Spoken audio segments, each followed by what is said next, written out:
ایرانی جھوٹ اور روہنگیا مسلمان۔ کراچی سے تاشقند،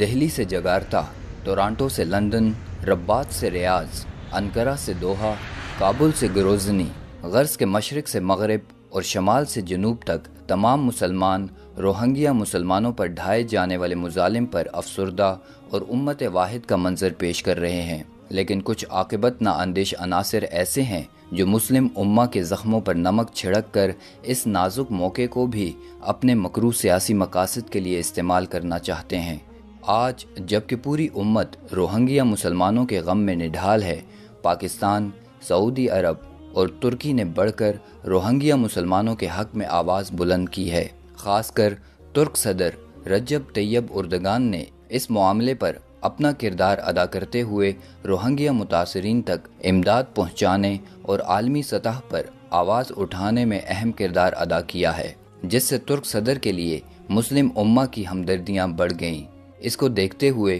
ایرانی لابی نے سوشل میڈیا پر یہ پروپیگنڈا شروع کر دیا ہے کہ ایرانی صدر حسن روحانی نے ترک صدر رجب طیب اردگان سے مل کر پریس کانفرنس میں میانمار میں اپنی فوجیں اتارنے کا عندیہ دیا ہے۔ اس مکروہ پروپیگنڈے کو پھیلانے کے لیے جہاں ایرانی لابی نے سوشل میڈیا کا بے دریغ استعمال کیا، وہیں بول ٹی وی کے عامر لیاقت حسین نے اس پر پروگرام کر کے اس جھوٹ کو چار چاند لگا کر ایرانی نمک حلالی کا ثبوت دیا۔ حسن روحانی اور طیب اردگان نے مشترکہ بیان جاری کیا ہے، پریس کانفرنس کی ہے، جس میں انہوں نے کہا ہے کہ اگر 24 گھنٹے کے اندر اندر ہماری باتوں پر عمل نہیں کیا گیا تو ہم تمام سرحدیں عبور کر کے داخل ہو جائیں گے میانمار میں۔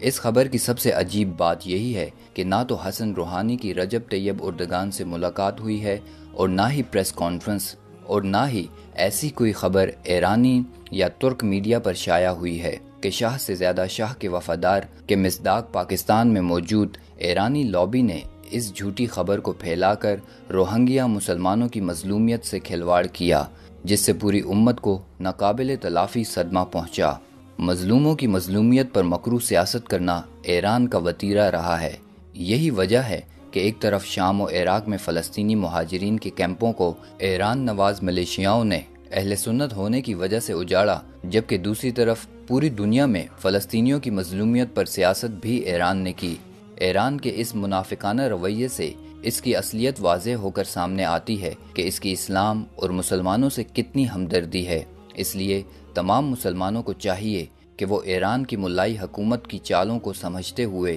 اس کا ناطقہ بند کر دے تاکہ امت مکروہ چالوں سے محفوظ رہے۔ وصال اردو۔ اندھیری رات میں ایک روشن چراغ۔